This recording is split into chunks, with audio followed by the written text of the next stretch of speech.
बिस्मिल्लाहिर्रहमानिर्रहीम। इस वक्त मेरे हाथ में एक रिस्टेन जिनका ब्रांड और या ट्रेड नेम है। ये इनका एक्टिव इंग्रेडिएंट जो है आइसोफ्लोरेन यूएसपी का लिक्विड फॉर इनहेलेशन। बेसिकली एक इनहेलेशन एनेस्थेटिक है, जिसको हम हेलोजिनेटेड इनहेलेशन एनेस्थेटिक भी कह सकते हैं।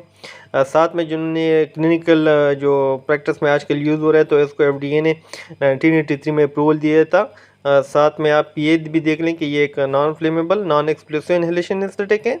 और साथ में ये लिखा हुआ है यूएसपी स्पेक्स। यूएसपी स्पेक्स का मतलब ये है कि इन्होंने जब ये मैन्युफैक्चर किया है, जो क्वालिटी कंट्रोल वालों ने टेस्ट किए हैं, तो वो यूनाइटेड स्टेट फार्माकोपिया के स्पेक्स के मुताबिक किए हैं। ये कराची के एक डिस्ट्रीब्यूशन सेटअप है, एलाइट डिस्ट्रीब्यूटर, वो इस नाम से इनकी डिस्ट्रीब्यूशन कर रहे हैं। और जो कंपोजिशन की बात करते हैं, तो पर 100 ml इसको 100% वॉल्यूम बाय वॉल्यूम के मुताबिक बनाएं। ये इंडिया की कंपनी है पैरामॉल, उन्होंने इसको बनाया है और साथ में मार्केट एलाइट डिस्ट्रीब्यूटर पाकिस्तान में ये कर रहे हैं।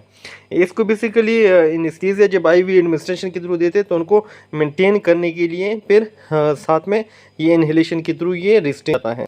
इसकी अगर हम साइड इफ़ेक्ट की बात करते हैं, तो साइड इफ़ेक्ट में हमारे पास हेपेटाइटिस आते हैं, कार्डियोवास्कुलर कोलैप्स भी हो सकते हैं, या रिस्पिरेटरी डिप्रेशन जो है वो भी हो सकते हैं। साथ साथ इनके मैलिग्नेंट हाइपरथर्मिया, नाज़िया, वोमिटिंग या शिवरिंग भी हो सकती हैं।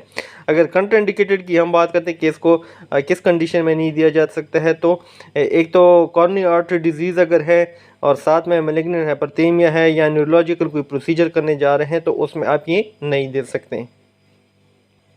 वार्निंग की अगर हम बात करते हैं कि कौन से कंडीशन है, अगर आप देना चाहें तो क्या क्या नुकसानात या इसके जो आने वाले असरात हो सकते हैं, इसमें एक तो कि मैलिग्नेंट हाइपरथर्मिया है, साथ में ड्राउजीनेस है, और अगर हाइपरटेंशन या कोई इसका पेशेंट है, डायबिटीज़ का पेशेंट है, तो आपको डोज एडजस्टमेंट की ज़रूरत वहाँ पे पड़ेगी।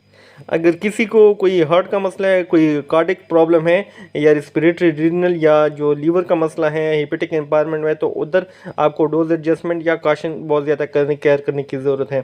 अच्छा, इसको प्रेगनेंसी या लेग्नेटेशन जो अगर कोई फीमेल पेशेंट, तो उनको नहीं दे सकते हैं। अगर किसी को कोई ऐसा पेशेंट है जिनको फियोक्रोमोसाइटोमा हुआ है, तो उसमें भी आप नहीं दे सकते।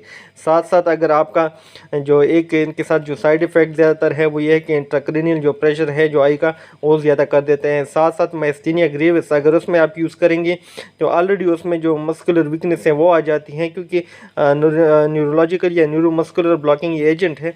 इसके साथ साथ अगर हाई रिस्क की बात करते हैं, तो अगर कोई प्रेग्नेंट मदर है, तो उनको भी आप नहीं दे सकते। साथ में अगर आपके न्यूनट्स वगैरह हैं, या कोई कार्डिक प्रॉब्लम है, या जीरियाटिक्स है, तो उसमें से ये कंट्राइंडिकेटेड है, आप नहीं दे सकते हैं। Thank you so much.